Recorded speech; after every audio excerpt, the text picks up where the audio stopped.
dia a todos. Esse Greyhound, ele foi escolhido por dois motivos. Primeiro, pela prevalência, que é uma doença, à medida em que a gente envelhece, a tendência é nós nos depararmos aí com mais doença degenerativa, e especialmente essa área da coluna, que é uma área tão controversa em relação à abordagem conservadora e à abordagem cirúrgica. Inúmeros são os trabalhos que tem na literatura comparando as duas estratégias e nem sempre a gente tem essa resposta muito clara. Para que nos ajudasse a entender essa questão, a gente convidou dois experts aí desta área. Primeiro, o nosso convidado, o professor Albert Brasil. Ele, na verdade, tem várias coisas no currículo dele. Talvez uma das mais importantes que não está aqui, que nós somos colega de residência. Doutor em neurocirurgia pela Universidade Federal de São Paulo e é o neurocirurgião da Irmandade da Santa Casa de Misericórdia, especialmente, não é mais de Misericórdia, agora é Complexo Hospitalar Santa Casa, e que tem também o seu papel basicamente no Padrão São José, que é o hospital tradicional de neurocirurgia de Porto Alegre. E o doutor Álvaro, que é um neurocirurgião nosso aqui do hospital, tem uma larga experiência no tema, também é neurocirurgião do Grupo Conceição, Cristo Redentor, mas trabalhou muito tempo, muitos anos lá. Então, acho que a gente tem assim duas pessoas muito importantes para nos dar as noções, e nós vamos iniciar com a parte degenerativa. Essa foi uma aula que eu assisti do Albert, que eu achei muito legal, porque ela é fundamentada assim, bem no entendimento da doença, e ela é super esquematizada, muito didática a aula do Albert. Vocês vão gostar, tenho certeza. Professor Albert.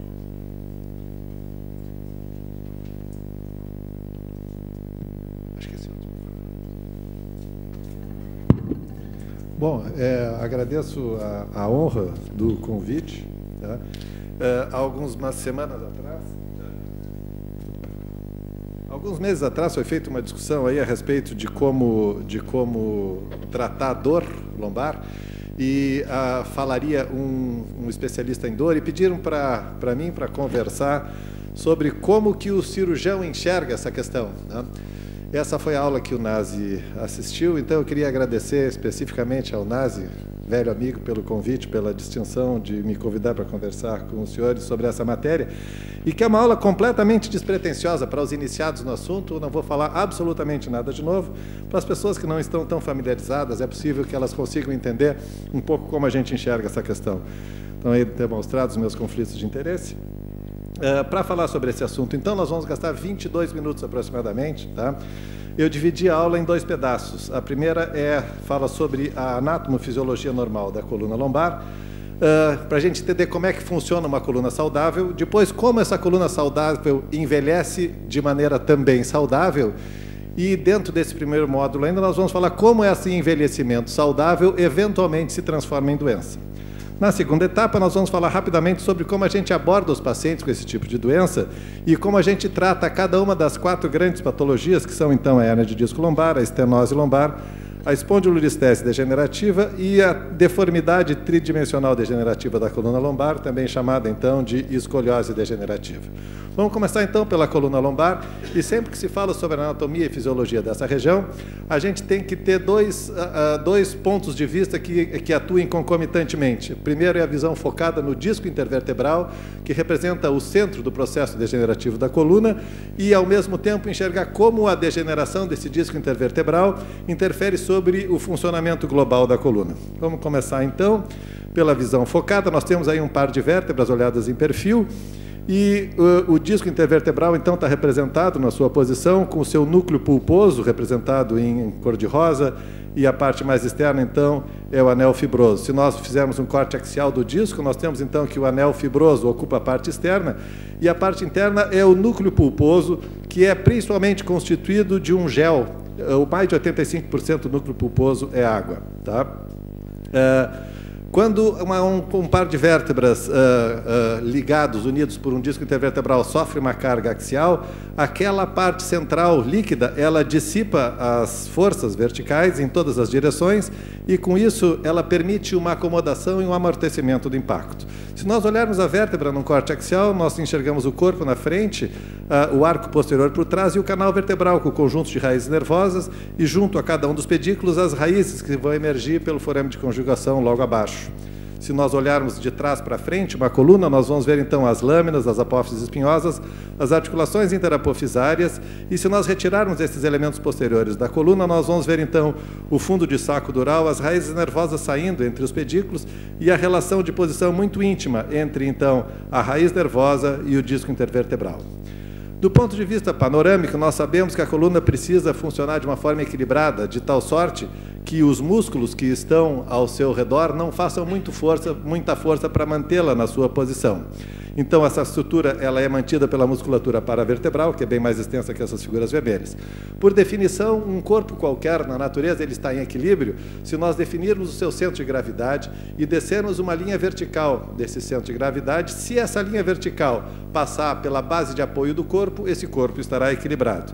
Se convencionou que o centro de gravidade da coluna vertebral é o corpo vertebral de C7, e se nós descermos uma linha vertical e essa linha passar pela superfície superior de S1 do sacro, nós teremos que essa coluna está equilibrada no sentido coronário. Da mesma forma, se nós olharmos esse conjunto em perfil, nós sabemos que a maior parte dos pesos que a coluna sustenta se situam ventralmente a ela, e a esse peso se contrapõe, então, a musculatura eretora da espinha, que é bem volumosa.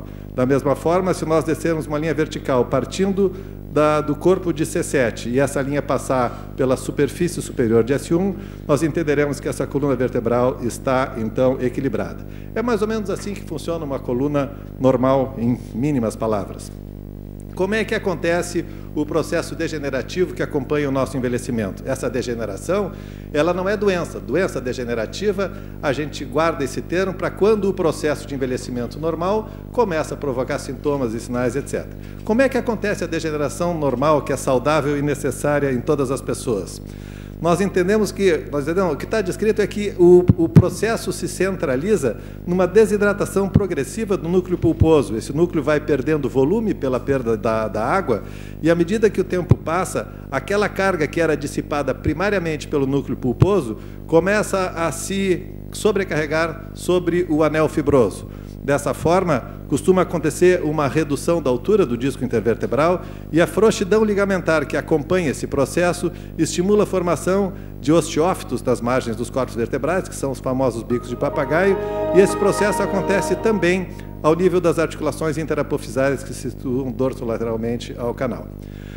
Se nós olharmos, então, uma vértebra em corte axial, nós vemos que esse processo degenerativo vai formar osteofitos na porção ventral do canal e do forame e também vai formar osteofitos na porção dorsolateral. Dessa forma, aquele canal que tinha uma forma anatômica mais oval, numa pessoa jovem e saudável, começa a ficar cada vez mais triangular, mas ainda assim os discos intervertebrais, as raízes, quer dizer, elas continuam cabendo dentro do canal e isso não provoca nenhum tipo de sintoma. Como é que esse processo degenerativo se manifesta, então, na coluna como um todo? A coluna, olhada em perfil, baseada então na bacia, né, está equilibrada no momento inicial da vida. O processo degenerativo, ele reduz a altura desses discos e a somação desse efeito acaba fazendo com que a coluna lombar fique mais baixa e que ela acabe perdendo a sua curva lordótica. Essa perda da curva lordótica, então, nos obriga a substituir uma coluna em lordose por uma coluna reta. Como é que essa coluna reta vai se encaixar numa coluna previamente preparada para esperar as coisas de outra forma?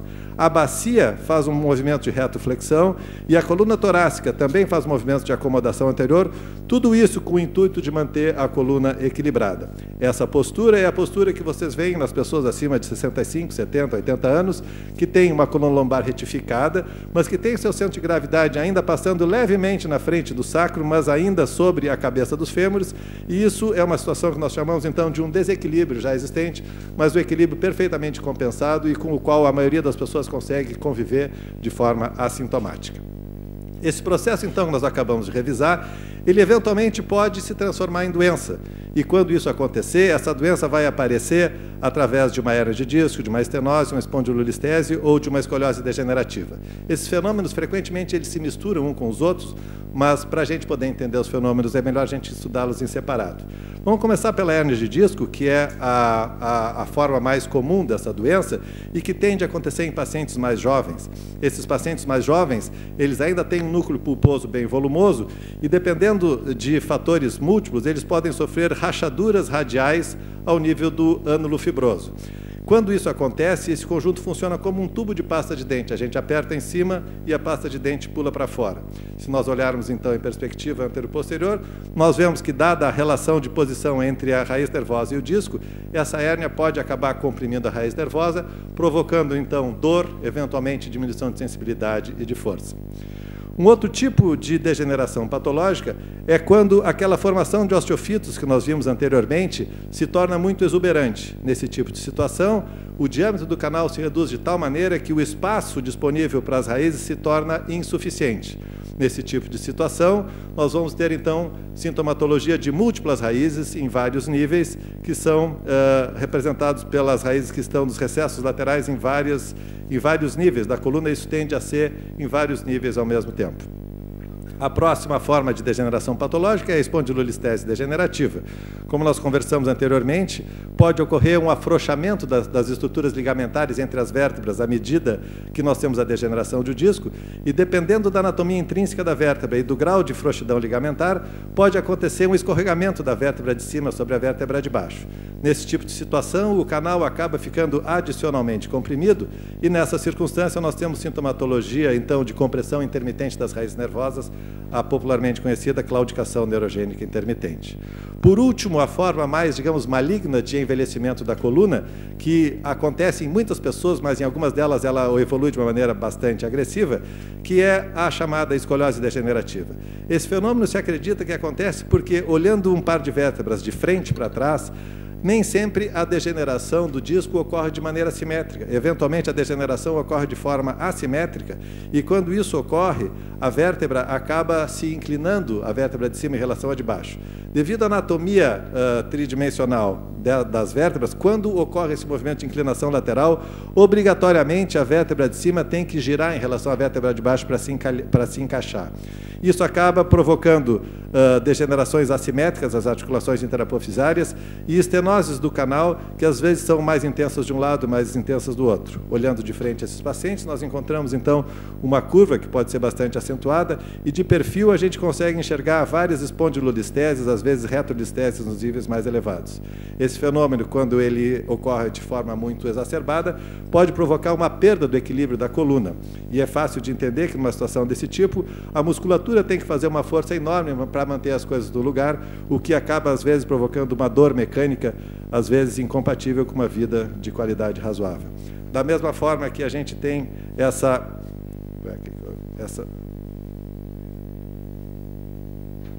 Parou meu computador aqui, está dando um arco-íris girando aqui, não sei o que é esse troço.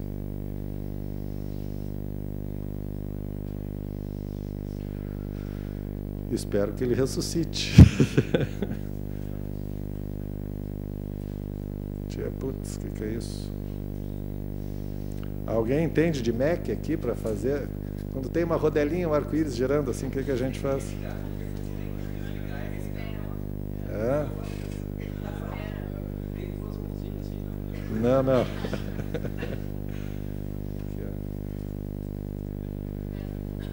Fecho e abro, tu que é entendido. Então sobe aqui pela coruja, só que é entendido.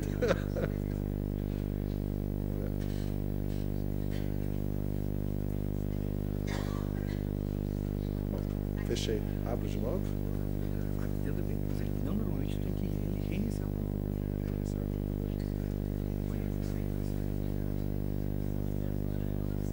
Às vezes Como é que eu... tem que ligar ele. É isso? Fico apertando? Não, desliga o computador. Isso aí é porque ficou muito pesado. E o teu, tu tem um pacote do Microsoft? Tem um pacote PowerPoint da Microsoft. O PowerPoint aqui. Não, os PowerPoint que vem com ele. É que na verdade eu quero sempre usar, normalmente tem que desligar, mas já que desliga. Ele nem desligou, ele nem tá desligado.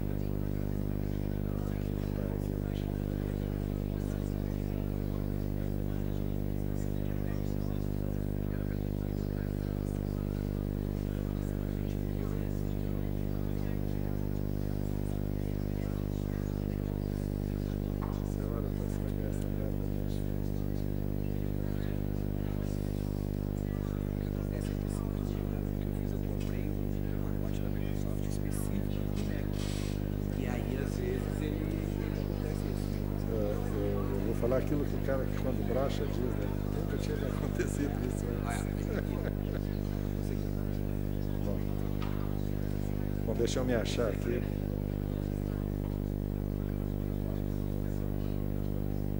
Não, aqui agora estamos no meio, velho. Agora vamos até terminar e foda-se. Nunca tinha acontecido isso. Esse aqui. Botei no antes para ver se a gente usa interfere. Bom, então nós estávamos aqui na coluna desequilibrada para o lado. Vou interromper o sanduíche, vamos lá. Da mesma forma, então, a gente sabe que quando essa coluna está inclinada e a musculatura tem que fazer muita força, essa deformidade pode acontecer também no plano sagital. E a musculatura, claro que não existe um exagero aqui, mas o centro de gravidade, se ele passa na frente da cabeça dos fêmures, nós sabemos que a musculatura aqui atrás tem que fazer uma força muito grande para manter esse conjunto em equilíbrio, eventualmente exigindo até a flexão dos fêmures. Então, a coluna lombar funciona mais ou menos normal daquela forma e envelhece de forma normal e progressivamente patológica, dessa forma como a gente acabou de revisar. Abordagem do paciente. A abordagem do paciente, então, ela tem que respeitar alguns fenômenos da natureza e da medicina que não mudam. O primeiro deles é o fato de que não existe uma correlação clínico-radiológica linear entre a sintomatologia dos pacientes e aquilo que se enxerga na ressonância. Pacientes com alterações muito exuberantes na ressonância, às vezes, têm pouco sintoma e vice-versa. Tá? Então, o diagnóstico de alguma doença que possa acontecer na coluna lombar degenerativa, ele vai depender de uma história clínica que seja compatível com o exame neurológico e que seja compatível com uma imagem. E o processo mental que junta esses três pedaços está na cabeça do médico. Existe muita subjetividade sempre na definição de um diagnóstico em doença degenerativa da coluna lombar. O outro aspecto é que a história natural dessas doenças ele é muito errática. Alguns pacientes têm sintomas muito exuberantes e com a passagem do tempo eles acabam ficando completamente curados, como é o caso das hérnias de disco, frequentemente. Quando começa a existir deformidade e compressão óssea sobre a coluna, ainda assim existe algum mistério que alguns pacientes às vezes passam períodos muito sintomáticos e espontaneamente melhoram, o que nos traz alguma dificuldade na hora de decidir de que forma a gente vai tratar esses pacientes.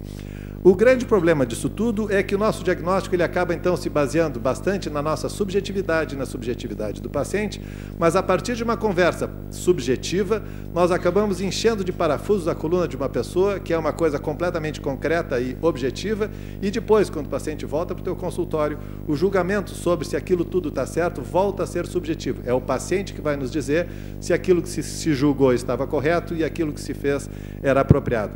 Isso cria um clima de muita incerteza, muita oportunidade para pessoas eventualmente incompetentes ou mal intencionadas, mas esse é justamente o cenário onde a gente ganha o nosso pão. Vamos começar então a conversar sobre como a gente aborda os pacientes então com cada uma das das patologias básicas. Vamos começar pela hérnia discal lombar. Não podemos confundir hérnia de disco lombar com lombalgia, nem sempre, na maioria das vezes a pessoa que tem lombalgia, essa lombalgia não é provocada por hérnia de disco. A gente acredita que uma hérnia de disco ela é a doença quando ela comprime a raiz nervosa e acaba provocando uma dor ciática. E a doença que a gente trata não é a hérnia de disco, a gente trata a dor ciática decorrente da compressão sobre a raiz nervosa. Nós temos que levar em consideração, se nós pegarmos pessoas normais de meia idade, pelo menos 40% das pessoas que não sentem nada são portadoras de hérnias de disco lombar. Essa hérnia de disco, então, só vai ser doença dependendo da história clínica e da correlação disso com o exame físico e com o exame de imagem. Esse sintoma de hernia discal lombar, de dor ciática provocada por hernia discal lombar, ele é extremamente benigno. A maioria das pessoas que tem essa sintomatologia acaba ficando espontaneamente curada porque aquele núcleo pulposo que saiu do lugar, ele é constituído principalmente de água. Então, o nosso corpo tende a reabsorver isso e os sintomas começam a desaparecer progressivamente. Mas então, quando é que a gente vai operar esses pacientes? Só existe uma indicação absoluta, que é quando existe um deslocamento maciço do disco para dentro do canal, provocando descontrole esfincteriano. Isso seria a única indicação absoluta. Na maioria das vezes, o que acaba nos recomendando o tratamento cirúrgico é uma ciática incapacitante por tempo considerado razoável. Novamente, dois adjetivos extremamente subjetivos. O que é incapacitante varia de pessoa para pessoa, e o que é um tempo razoável também varia de pessoa para pessoa. Algumas pessoas adotam a regra de esperar pelo menos 6 semanas, mas algumas pessoas não conseguem esperar esse tempo. Outros estão com 12 semanas de dor e preferem continuar não sendo operados porque têm medo da cirurgia ou qualquer coisa assim. Então, esse balanço é que acaba determinando quando os pacientes devem ser operados. De qualquer maneira, se a ciática for incapacitante e o tempo razoável tiver sido esperado, nós precisamos ainda de uma correlação clara entre história, exame físico e imagem.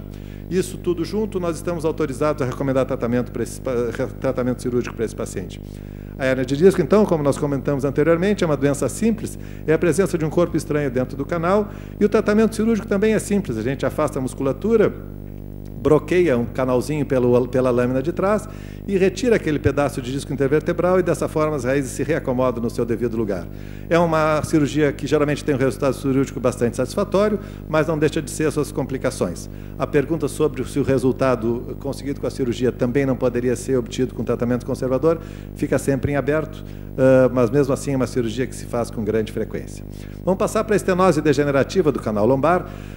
A epidemiologia dessa doença é pouco conhecida, mas a gente sabe que ela tende a aumentar com a idade, e isso é fácil de entender, e como a sobrevida média da população vem crescendo, essa é uma doença cada vez mais frequente. A idade média dos pacientes é em torno de 60 anos, e os sintomas basicamente são lombalgia, dor radicular, e o sintoma de claudicação intermitente, que é o sintoma mais clássico, digamos assim, e mais patognomônico dessa doença. Da mesma forma que na hernia de disco, o que nós temos aqui é uma compressão extrínseca das raízes nervosas, e o tratamento basicamente é a descompressão pela remoção posterior dos ossos que estão ali situados. O resultado do tratamento cirúrgico é bastante satisfatório, pelo menos 3/4 dos pacientes melhoram muito com essa cirurgia. Infelizmente, o processo de envelhecimento da coluna tende a prosseguir, e muitos desses pacientes acabam deteriorando ao longo dos anos que seguem, e as estatísticas variam, mas de 2 a 3 ou 4% dos pacientes por ano podem ir deteriorando e necessitando, então, reoperações à medida que o tempo passa. Vamos revisar agora a espondilolistese degenerativa, que, como nós vimos anteriormente, é o deslocamento anterior da vértebra de cima em relação à vértebra de baixo e, consequentemente, uma estenose adicional do canal. É fácil entender que o tratamento dessa sintomatologia radicular também implica na remoção dos ossos que estão esmagando o nervo. E também é fácil de imaginar que, se já existia uma frouxidão ligamentar antes da cirurgia e a gente retira ainda mais o complexo ligamentar posterior, que isso vai desandar e o paciente vai ter uma deformidade adicional no pós-operatório.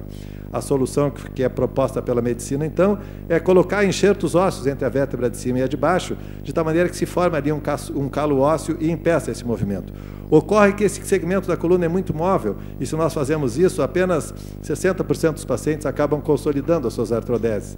Foi em função disso que nasceram, então, os famigerados parafusos pediculares, que são colocados na vértebra de cima e na vértebra de baixo, são presos através de uma haste longitudinal, e com essa imobilização interna, nosso índice de pseudoartrose baixa para alguma coisa em torno de uns 5%.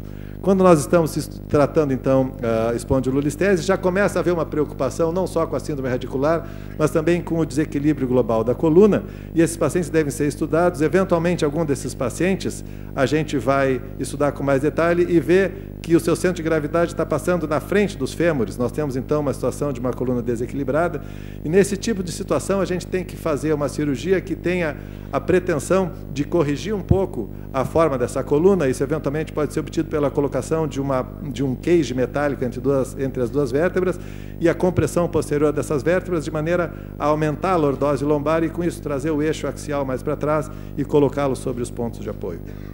Por último, a escoliose degenerativa, que, graças a Deus, é a forma mais rara de todas, mais complexa.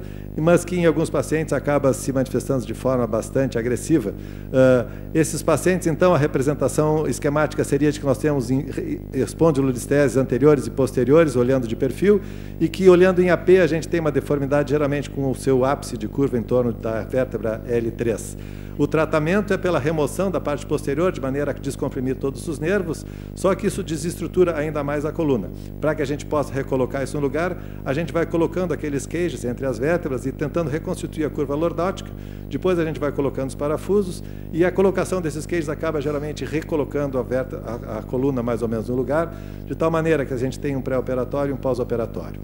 São cirurgias com altíssimo índice de complicações, não deve ficar abaixo de 35%, 40% dos pacientes fazem complicações dos mais diversos tipos. Ainda assim, esses pacientes têm um sofrimento tão intenso no pré-operatório que grande parte deles julgam que a cirurgia foi algo interessante. Então, como comentários finais, a gente sabe que a avaliação do resultado ela não depende do médico, depende basicamente do cirurgião. A gente está construindo um banco de dados agora muito interessante, e uma das coisas que a gente mais saltam aos olhos é o que se chama um testezinho simples, chamado índice de satisfação do paciente, que todos vocês conhecem. Nas últimas 323 cirurgias de coluna que foram feitas lá no nosso grupo, 136 foram de doença degenerativa discal lombar, e desses pacientes, pelo menos, nós tivemos essa distribuição, 65% hérnias de disco, 15% estenose, aproximadamente 15% espondilolistese e apenas em torno de 5% de escoliose. O índice de satisfação desses pacientes é bastante gratificante, a gente vê que 75% deles fariam a cirurgia de novo, 15% provavelmente fariam a cirurgia de novo, e por volta de 10% dos pacientes acreditam que a cirurgia não foi uma coisa boa na vida deles. Era isso que eu queria falar com vocês, muito obrigado.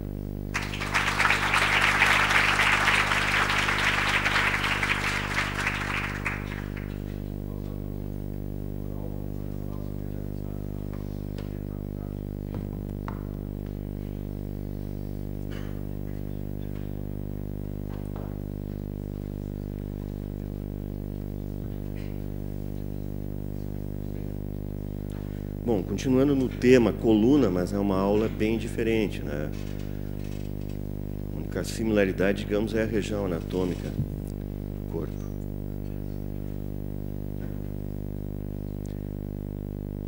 Essa aula tem apresentado alguns serviços, essa aqui é um pouquinho resumida, né? Mas é que a gente recebe muitas consultorias por metástases na coluna, dos mais variados serviços que lidam com pacientes oncológicos no serviço. E, infelizmente, né, o número de pacientes que são efetivamente levados à cirurgia por nós é muito pequeno. Eu acredito que poderia ser melhorado esse número, talvez se as indicações fossem mais precoces, né? Não sei, ou talvez porque eu seja muito conservador e não esteja indicando tanto quanto outros serviços.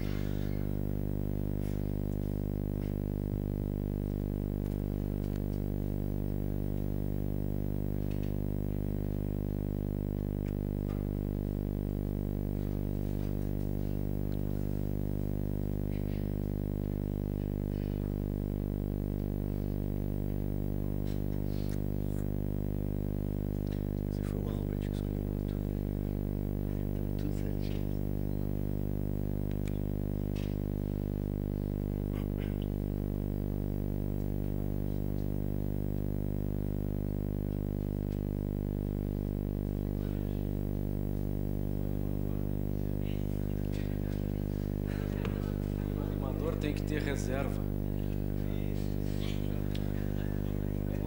Faustão.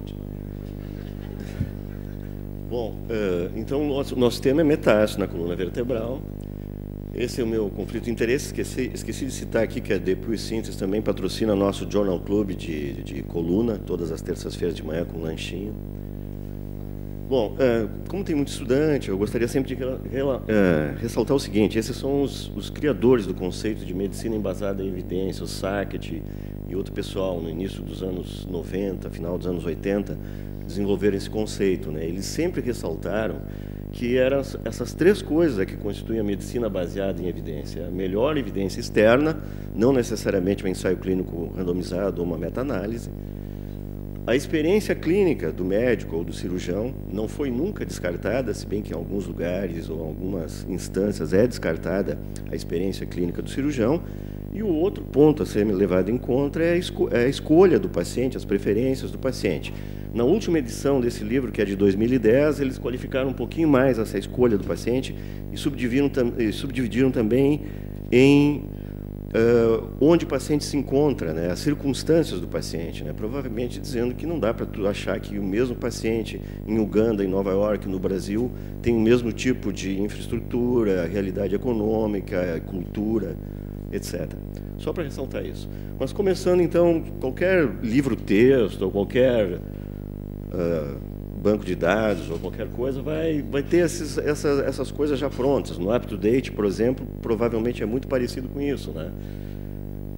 Um grande número de pacientes tem metástase na coluna, mas nem todas são sintomáticas. Uma vez que eles desenvolvem metástase na coluna, infelizmente a sobrevida é pequena, porque significa que é um câncer já avançado. Se ele já se apresenta com paraplegia, a sobrevida ainda é menor, né, pelas complicações, provavelmente, da paraplegia. Em 10% dos pacientes, ela pode ser a primeira manifestação do câncer.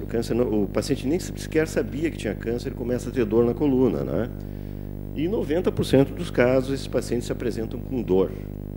Se a gente for ver as diretrizes que dizem qual é o primeiro tratamento que um paciente, o primeiro approach que o paciente deve ter ao chegar num posto de saúde, num ambulatório ou numa emergência com dor na coluna, a gente vê que já tem várias instituições que dizem, né, que existem alguns pacientes que requerem uma atenção especial. São esse tipo de paciente, né, que são as dores já de uma duração um pouco mais prolongada, se perdeu peso, se tem idade acima de 50, já seria um fator de risco, eles consideram, história de câncer, obviamente, e se tiver uma dor muito forte e severa. Isso aí, essas diretrizes chamam de red flags, né? Quando o médico se defrontar com um paciente com esse tipo de problema e que tenham essas características, tem que pensar em possível metástase na coluna.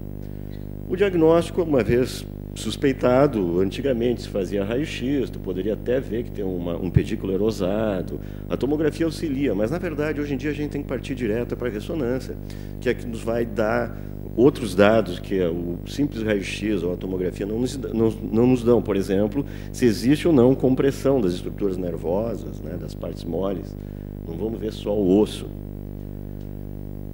A progressão de uma metástase é mais ou menos conhecida, isso já é estudado aí desde os anos 80, 90, é mais ou menos assim, ela geralmente começa nessa região da vértebra, por isso que no raio-x às vezes está erosado o pedículo, né?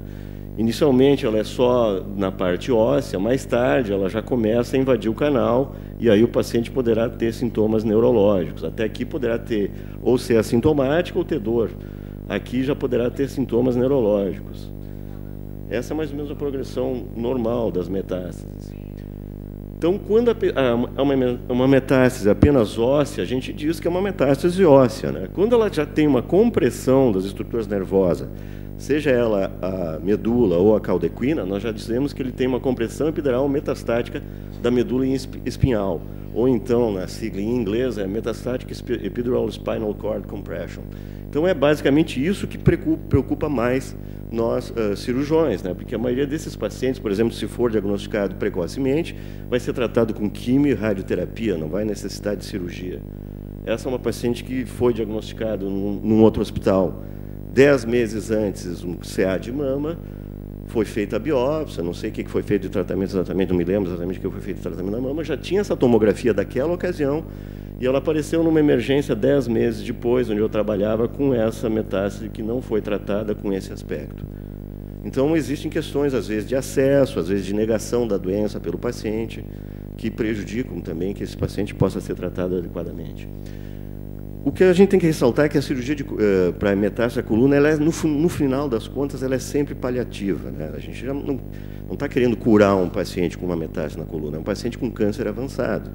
E o que mais determina assim, quanto tempo esse paciente vai ter de sobrevida, geralmente o mais importante é o tipo de tumor primário que esse paciente tem, né? Por exemplo, os de pulmão são conhecidos por não ter uma sobrevida muito grande depois que é diagnosticada uma compressão na medula. A próstata tem uma sobrevida maior, o fígado menor. Os que têm maior sobrevida geralmente são os de mama, né? Isso aí, os japoneses estudaram bastante isso, como eu mostrei para vocês antes, né? Os japoneses, digamos, saíram na frente nesse tipo de coisa. Mas se a gente for ver séries mais recentes nos Estados Unidos, hoje em dia, também essa característica do tumor primário determinar a sobrevida é muito importante, né? Pulmão, a mediana 4,3 meses, mama vai para 21 meses, né? Então, o tumor primário é um dos determinantes, né, sobre o prognóstico desse paciente, uma vez que já tem metástase na coluna. Essa outra série dos Estados Unidos, também mostrando a sobrevida maior em mama, e geralmente no pulmão bem pequena essa sobrevida. Então, isso muitas vezes determina se a gente vai investir nesse paciente ou não, se vale a pena tratar esse paciente ou não, porque se a gente for ver que o paciente com uma metástase na coluna, com câncer de pulmão, tem uma sobrevida média em torno de 3 a 4 meses, às vezes não vale a pena o investimento nesse tipo de paciente, numa cirurgia de grande porte, que às vezes o tempo de recuperação da cirurgia, mesmo que não ocorra nenhuma complicação, é maior até do que a própria sobrevida do paciente. Muitas vezes a gente nega realmente algum tipo de tratamento para esses pacientes nas consultorias. A maioria das consultorias que nós recebemos a gente nega, né? É que tem algumas coisas também que a gente não é que a gente se recuse a fazer as consultorias. É que para eu fazer a consultoria de uma maneira acadêmica, eu precisaria ter a ressonância do paciente de todos os segmentos da coluna, preciso ter tomografia de tórax, abdômen, preciso ter cintilografia óssea para ver se tem metástases em ossos longos também. Então, às vezes, até o rastreamento desses pacientes, às vezes, é contraproducente, não é uma boa maneira de alocar recursos. Por exemplo, o que um cirurgião de coluna pode fazer numa paciente que tem múltiplas metástases no pulmão, tem broncopneumonia, está com uma infecção de trato urinário, já está paraplégica, 70 anos de idade, a idade até que não seria o problema. Mas o que o cirurgião de coluna poderia oferecer num paciente, nesse tipo de paciente? Não tem problema, a gente pode responder essa consultoria, não é questão de responder ou não. É que para eu dizer como é que vale a pena ou não, eu tenho que fazer uma coisa mais acadêmica. Eu precisaria usar os scores preditores, que foram desenvolvidos por esses autores japoneses na década de 90 ainda, e foram melhor adaptados, ou, digamos, foram reavaliados na década, já no século XXI, que eles exigem assim determinados dados para a gente poder responder de uma maneira mais científica, se vale a pena ou não investir nesse paciente, se vale a pena fazer nada, fazer uma cirurgia de menor porte, ou uma cirurgia de maior porte. Então, a gente precisa ver esses parâmetros aqui. O mais conhecido é o de Tokuhashi, tem o de Tomita também, são 2 autores japoneses, mas tem 6 ou 7 desses scores preditores. Os mais conhecidos é o de Tomita e o de Tokuhashi. O Tokuhashi eu acho mais preciso, mas nós, normalmente, os nossos residentes aplicam os 2 scores cada vez que tem uma consultoria para fazer. Então, eu preciso saber essas coisas, né? Se tem quantas metástases tem na coluna, se tem metástases nos órgãos internos, fígado, pulmão. Ou seja, eu preciso de uma série de exames aí que, às vezes, não valeria nem a pena fazer, dado o estado terminal do paciente, né? Agora, se o médico que está vendo o paciente acha que vale a pena investir, vale a pena fazer esses exames para fazer uma consultoria, tudo bem, a gente participa dessa decisão. Aqui apenas uma outra amostragem assim, que é que acontece também, do problema da negação da doença, o problema de dificuldade de acesso. Uma paciente de 67 anos de idade, se não me engano, tinha 5 anos antes, tinha sido diagnosticada com CA de mama ductal infiltrativo em outra instituição e apareceu lá no nosso hospital também, onde eu trabalhava, lá no Cristo Redentor, praticamente paraplégica, né? Vocês veem que a medula espinhal está com edema, essa compressão. Foi levada à cirurgia, na época a gente fez até uma cirurgia simples, que ainda pode ser usada hoje em dia, eventualmente, em alguns locais, que é apenas tirar o tumor, né, por uma via anterior, transtorácica, bota uma cânula de intubação endotraqueal com acrílico dentro e fora dessa cânula para reconstruir o corpo vertebral. Essa paciente viveu ainda 1 ano, saiu do hospital deambulando e sem dor. Então, às vezes, a gente tem uns resultados bons, assim, mas é aqueles casos específicos, né? A paciente só tinha essa metástase na coluna. Outros casos também são mais simples de resolver. A gente até, mesmo que os scores preditores não sejam assim muito positivos, a gente pode fazer uma cirurgia de menor porte. Por exemplo, se a compressão dessa medula for por via posterior, dá para a gente fazer uma cirurgia de menor porte, que seria uma laminectomia descompressiva, resolver o problema do paciente sem instabilizar muito essa coluna e o paciente ficar bem. Esses 2 casos aqui, por exemplo, são facilmente resolvidos com uma laminectomia descompressiva, talvez sem precisar fazer uma artrodese, porque se a sobrevida do paciente não for muito longa, até instabilizar essa coluna, o paciente vai ter morrido de outras complicações. Então, às vezes, dá para fazer uma cirurgia mais simples, de menor porte. Agora, o problema é que a maioria dos casos, na verdade, a compressão não é posterior, não é o arco posterior que está comprometido, como a gente viu naquela propagação normal de uma metástase, né? A maioria dos casos, então, de 80%, a compressão vem pela frente. Então, não vai ser fazendo uma laminectomia descompressiva que eu vou resolver o problema desses pacientes. Aí eu já vou ter que fazer uma cirurgia de maior porte. Cirurgia de maior porte, complicações maiores. Então, aí a gente começa a ter que avaliar com muito critério, né, se vale a pena realmente fazer uma cirurgia de grande porte nesse paciente que tem uma sobrevida já, por si só, não muito longa.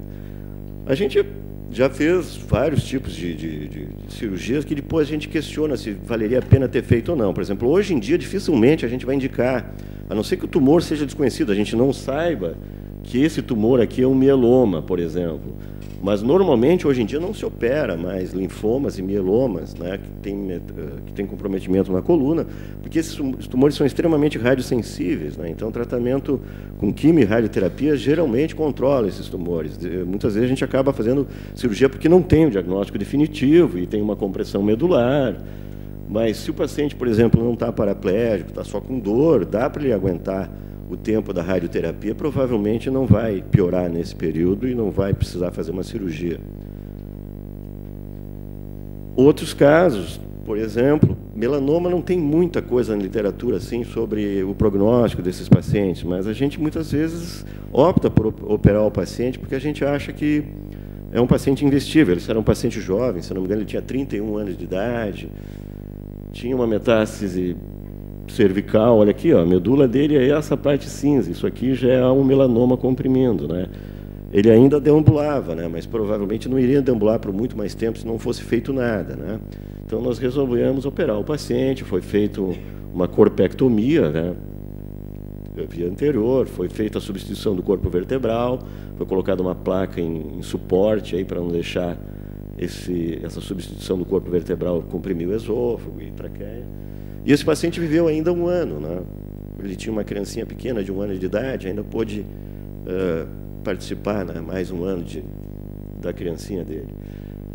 Outros casos a gente opera porque os nossos colegas, aliás, eu devo salientar que o pessoal da cirurgia torácica, o pessoal da cirurgia geral, da urologia e da cirurgia vascular nos auxiliam bastante, né? Porque eu não sou acostumado a fazer acessos anteriores, transtorácicos ou abdominais, então muitas vezes a gente pede para esses outros serviços fazerem os acessos cirúrgicos para a gente. Então, esse aqui, no caso, não é nem uma metástase, na verdade é uma extensão, né, de um tumor de pulmão que já está comprometendo a vértebra e invadindo o canal medular. A cirurgia torácica ia fazer uma lobectomia pulmonar nesse paciente e não teria muito sentido fazer uma lobectomia pulmonar e não tratar o comprometimento da vértebra. Então, a cirurgia geral, a cirurgia torácica, depois de fazer a lobectomia, nos entregou o paciente, a gente fez uma corpectomia essa vértebra já comprometida, retiramos esse tumor que estava invadindo e comprimindo já a medula. É aquela coisa, foi um CA de pulmão. Esse paciente, a última vez que eu tinha tido notícias dele, tinha sido um pós-operatório complicado, ele ficou 3 meses praticamente internado no hospital. A última vez que eu acionei o sistema para ver como é que ele estava na emergência, com hemorragia digestiva e tal. Ou seja, é uns tumores que às vezes a gente fica pensando que talvez não tenha feito uma grande ajuda para o paciente, esse tipo de cirurgia. Outros tumores a gente nega, realmente. O paciente tinha um tumor desconhecido, não sabia onde é que era o primário, já chegou paraplégico no hospital, vocês veem que a medula deve ser essa coisinha preta aqui, muito pequena. O que a gente pode oferecer para esse paciente, né, numa cirurgia de coluna? A gente pode até descomprimir, uma cirurgia difícil, né, transição cérvico-torácica, nem todo mundo tem um pescoço grande, comprido, que nem aquele paciente do melanoma, o acesso anterior às vezes é difícil, os vasos da base estão bem aqui na frente, né?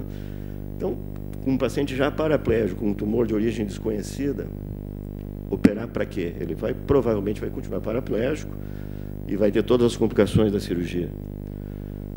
Quando a gente acha que é um paciente investível, isso aqui não é bem uma metástase, é um sarcoma, mas quando a gente acha que o paciente é investível e que não tem outro prognóstico ou não tem outra possibilidade terapêutica, tipo um sarcoma responde muito mal à quimio e à radioterapia, então a gente pode fazer uma cirurgia de maior porte. Foi o que a gente fez nesse paciente. A gente fez primeiro uma via anterior, transtorácica, tiramos o tumor e reconstruímos aqui com um cilindro. E numa segunda cirurgia, a gente retirou os arcos posteriores e fizemos a instrumentação. Esse paciente estava sem deambular quando chegou para nós. Teve um pós-operatório complicado, ficou meses internado no hospital, porque fez uma deiscência de ferida operatória. O pessoal da cirurgia plástica finalmente conseguiu rodar uns retalhos musculares e conseguiu fechar a ferida operatória.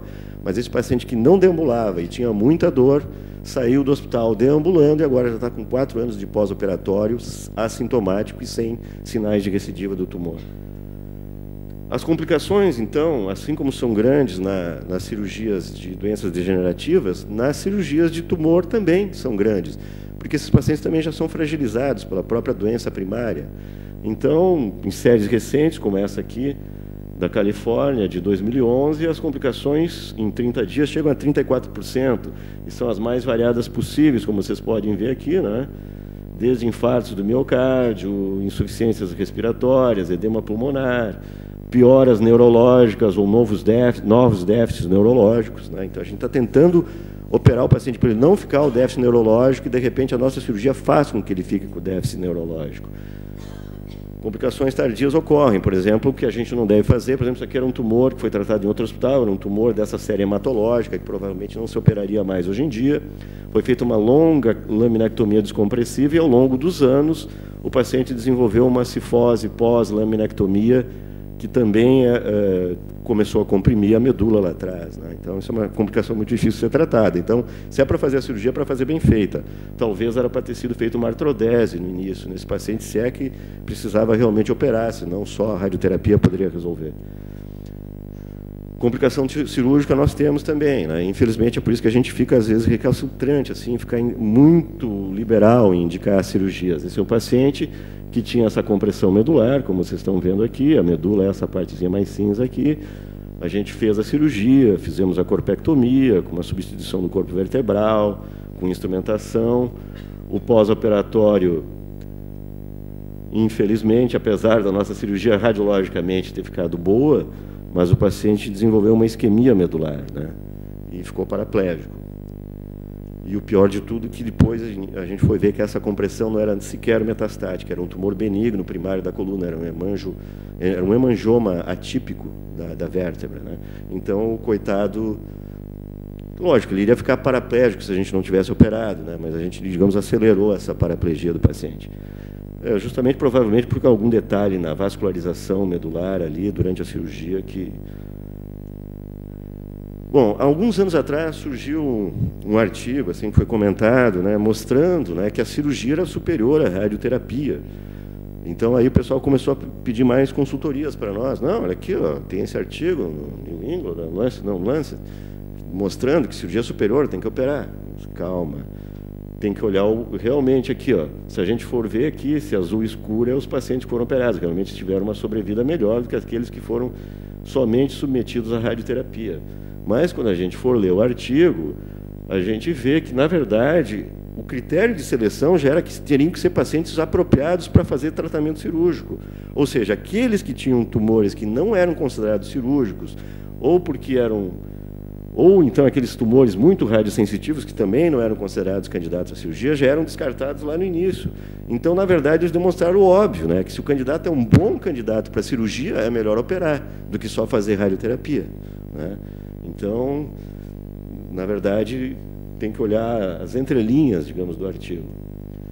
Hoje em dia, existem outras possibilidades, quer dizer, logo, acho que nós temos já radiocirurgia para encéfalo aqui no hospital, acho que logo nós vamos ter radiocirurgia também para a coluna ou para o resto do corpo, né? Então, na verdade, já estão existindo algoritmos aí para prever essa possibilidade de fazer não só a radioterapia convencional, mas também a radiocirurgia, a radioterapia focada no tumor.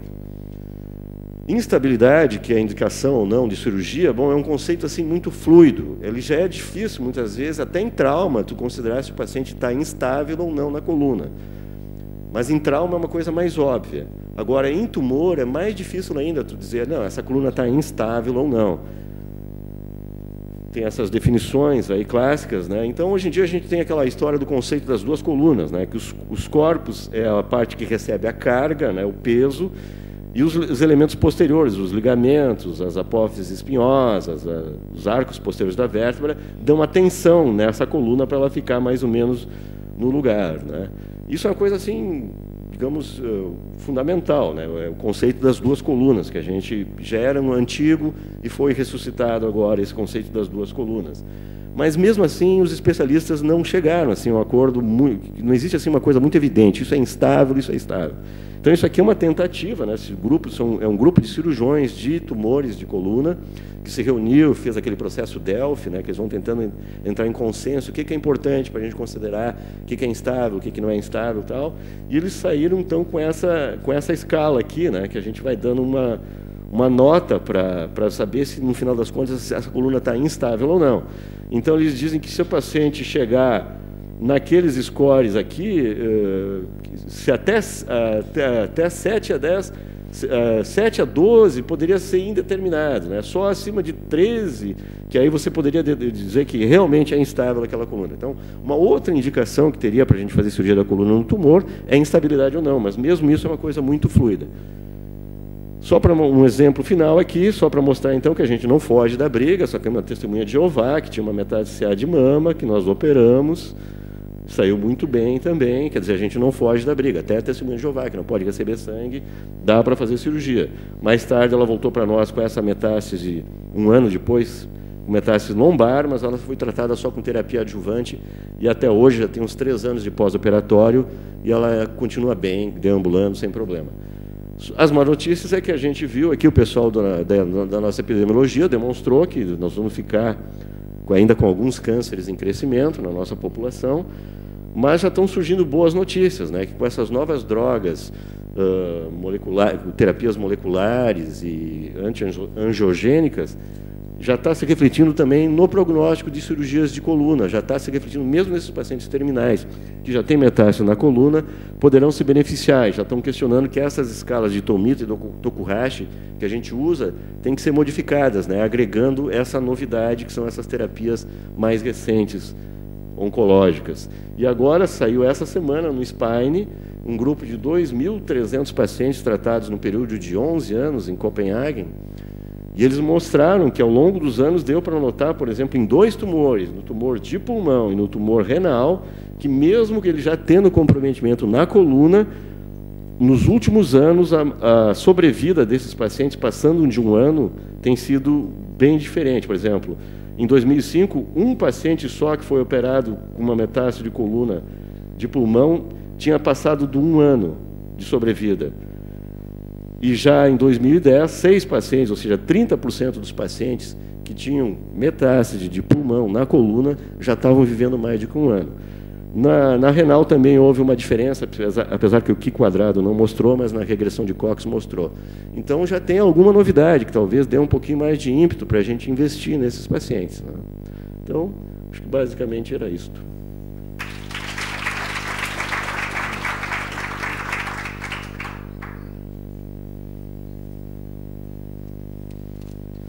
Perguntas?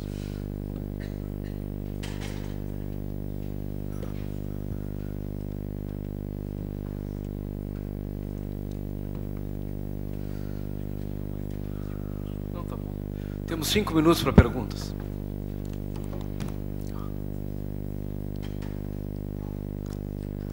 Acho que tu querias perguntar, Apio? Fala.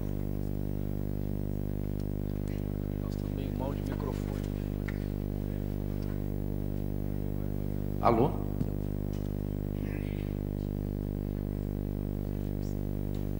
Antes de que vocês façam as perguntas, você tem que fazer. Eu já sou velho, não tenho muito o que perguntar. Mas, de qualquer maneira, em primeiro lugar, cumprimentar ao Dr. Albert. Aqueles que são jovens aqui não sabem, provavelmente os acadêmicos, o Dr. Albert trata muito as doenças da coluna, e especialmente as degenerativas, e tem uma postura bastante conservador, o que é bastante elogiável, e razão pela qual ele apresentou esse trabalho. Lembrem os senhores de que doença degenerativa, e ele catalogou perfeitamente bem, ela é doença a partir de um determinado momento. Até então é uma característica. Eu não sei exatamente em que ponto eu estou naquela tua curva, mas certamente muito daquilo eu tenho. Mas eu não me considero, pelo menos, um doente. Então, isso é importante, porque a gente se vê muito hoje, e a posição do Dr. Alba a gente conhece, é a intervenção em pacientes que efetivamente não precisam de cirurgia. Isso é absolutamente fundamental que os mais jovens aqui se deem conta disso. Nós vivemos num meio onde a intervenção é grande, não é só na neurocirurgia, mas na neurocirurgia também e na coluna especialmente, e nós temos que ter muito cuidado. E esse cuidado parte do profissional em saber investigar adequadamente e analisar resultados, porque imagem não dá diagnóstico de nada. Em segundo lugar, em relação ao Dr. Álvaro, com quem a gente trabalha aqui no hospital, lembrar que assim, qualquer procedimento ou tratamento cirúrgico de doença da coluna de natureza metastática, o prognóstico da doença é absolutamente essencial ser estabelecido. Porque não tem nenhum sentido fazer uma cirurgia de grande porte, de grande morbidade, quando o doente tem um prognóstico da doença muito curto. Há uma tendência que os clínicos pressionem, de certa maneira, para que se faça o procedimento cirúrgico, mas o Dr. Álvaro foi muito claro em que o tratamento cirúrgico, os índices, seja tomita, tokurhashi, ou o que seja, tem que ser avaliados. Caso contrário, o doente vai ser submetido a uma cirurgia desnecessária. Sérgio. Bom, queria cumprimentar também os dois apresentadores e só um relato aqui, o Dr. Albert operou a minha coluna de uma hérnia, como é que chama? Hérnia encravada, sei lá, deslocada, arrebentada, sei lá, e eu perdi a força no membro inferior direito subitamente e o Albert me operou na urgência e realmente posso dizer que o resultado foi excepcional. Mas continuo tendo dor nas costas. Aí são duas coisas diferentes, aí vem o meu comentário e pergunta. Nós temos alguma evidência de que pilates, exercícios em geral, possam melhorar ou até prevenir essas doenças ou retardar essas doenças degenerativas da coluna? Vamos separar medicina de boa qualidade de medicina de má qualidade.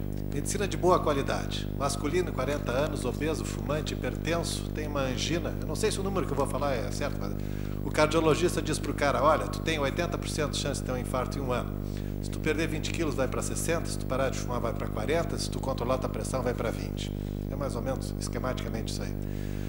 Eu tenho um desfecho e eu tenho diversas interferências que eu faço na vida do doente com um efeito previsível dessa interferência sobre o desfecho. Em relação à doença degenerativa de coluna, nós não temos os desfechos. É absolutamente impossível, primeiro que não se estabeleceu na literatura quais são os desfechos. Chance de cirurgia, chance de dor crônica, chance de deformidade, não se tem os desfechos. Todas as intervenções que se faz, elas são comparadas consigo próprias. Então, é 30 que faz pilates versus 30 que não faz pilates, é 30 que faz quiropraxia com 20 que não faz. E não existe nenhum estudo longitudinal que demonstre a eficácia de todas essas terapêuticas no longo prazo da vida da pessoa. De uma forma geral, se acredita que o envelhecimento é acelerado por alterações do eixo de equilíbrio, então tudo aquilo que contribui para manter as coisas no equilíbrio é bom. Manter-se magro, manter-se com a musculatura alongada, forte e flexível, uma boa postura, e provavelmente acaba por aí o que se possa fazer de efetivamente científico para prevenir o envelhecimento da coluna. O resto é provavelmente especulação. Se é melhor pilates que iso-stretch, ou se é melhor yoga do que psicanálise, realmente eu não sei dizer. É difícil. Não, só para complementar que a dor lombar que eu continuo tendo é justamente a muscular, eu tenho certeza absoluta hoje em dia, diferente daquela situação. Eu queria perguntar para vocês, já estou vendo aqui a Lúcia ali, qual é o impacto das intervenções anestésicas e analgésicas, Lúcia, tu que já há tanto tempo trabalha nessa área? Olha, de novo, a exploração, às vezes, dessas técnicas que são ditas minimamente invasivas é uma coisa muito complicada. Os resultados, se a gente for pegar a meta-análise ou então até a medicina baseada em evidências, se vê que não tem um índice de significância importante. Tá?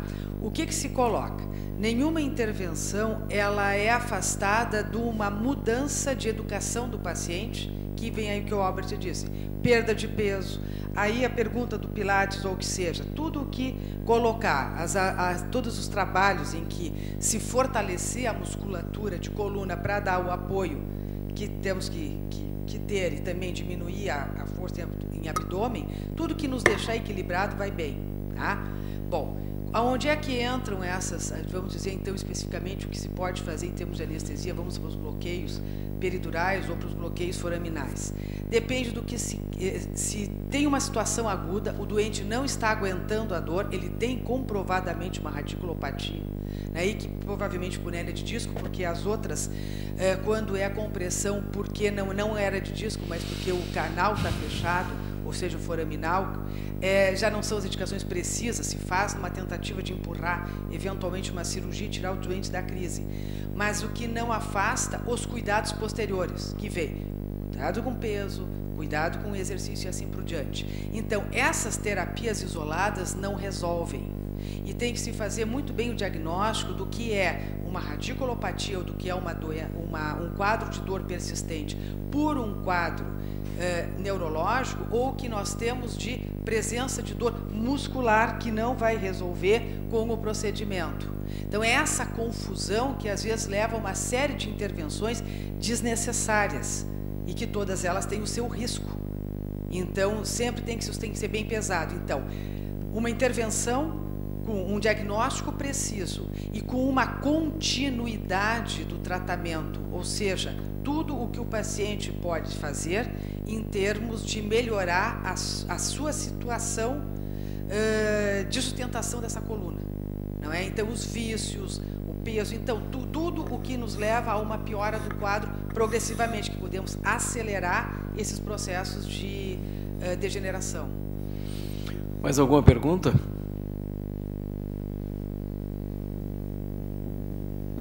Eu queria agradecer, então, ao Álvaro e ao Albert pela excelente exposição didática, e eu acho que a gente aproveitou muito, é um tema controverso, difícil, mas com vocês eu acho que a gente aprendeu um pouquinho mais, pelo menos o que não fazer em coluna. Obrigado.